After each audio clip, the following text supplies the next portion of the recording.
So we're into football season, and one of the recurring things is having the athletes come on and say, thank our servicemen and women, and say, thanks for the freedoms and for protecting our freedoms.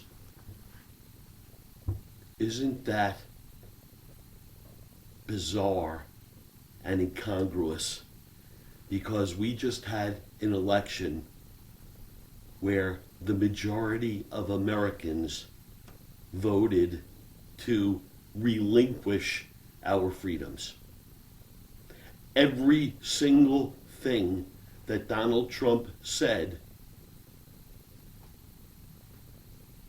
was grotesque, off-putting, divisive, hateful, name-calling, denying responsibility for everything. So you large group, willingly, excitedly gave away our freedoms. It's interesting because, the classic line is, religion is the opium of the masses. And that's true. It's been true for so long. Except television and now social media has become the real opium of the masses. I'm going to continue under the Kangapota covers.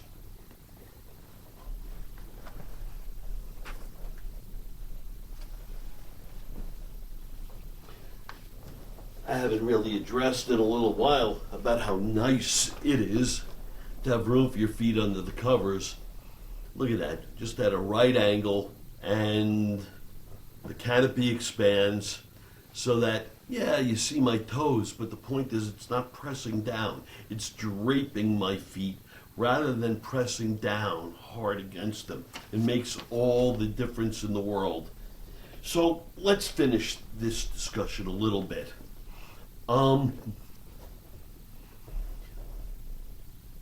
What we see, and certainly use Elon Musk as a proxy, funding, giant funding, using Twitter, now X, to poison. That's right, I know, we have the tough guys. Except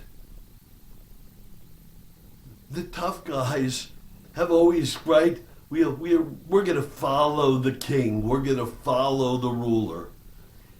Isn't it tough to say no? Isn't it tough to say no, there should be rights for others? I think that's the case. For all of us who watched this election play out and watched the landslide occur, I don't think we ever really understood what a huge block of disillusioned,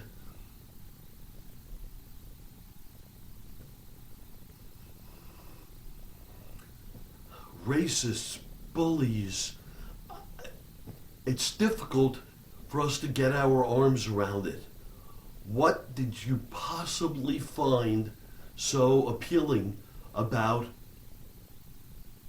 a convicted felon, a rapist, a liar, a bully? He just makes things up. He openly says he doesn't believe in the Constitution. Cancel culture. He made his name, you're fired. But all of you, there's been a lot of hand wringing. What could have been done better? Nothing. I suspect most of you are so poisoned you never even bothered to once listen to Kamala Harris. She was awesome. She still is awesome. Smart. On point. Caring about America. Not denigrating America and whipping the masses into a frenzy. Trying to be upbeat. While she was very aware that it was just dirty all around. I hope she stays actively involved. Her concession speech was brilliant. It's tough. losing to someone that you know is a disgrace, who's just been voted in by this huge red bloc. And I'll tell you something, it's interesting when you look at red versus blue, and certainly there's been shrinkage, but blue stands for educated. Isn't that interesting? So all of you uneducated, and I know there's others that you'll lump into the basket of deplorables. I got it. But I suspect most of you at this point have never even read a novel. Yeah, Cliff Notes maybe, but you never even read a novel. I suspect, by the way, many, even those who have read a novel, haven't read a novel in 20 years, let alone a college education. Very disappointing. You Latinos, right? We can be gross bullies and jump up and down just like the white trash. We can all be unified in our hatred. And if we're watching a football game, right? And on the final play, Joe Burrows gets hit after the pass, but he's hit in the face mask, and everyone wants to cry foul. He was hit in the face mask. And yet you allow this person who you just voted for President of the United States of America to be a lying, cheating thug who openly says he wants to take away the Constitution. I'll never understand. This is Hal Mintz. Thumbs up for feet up. Thank you.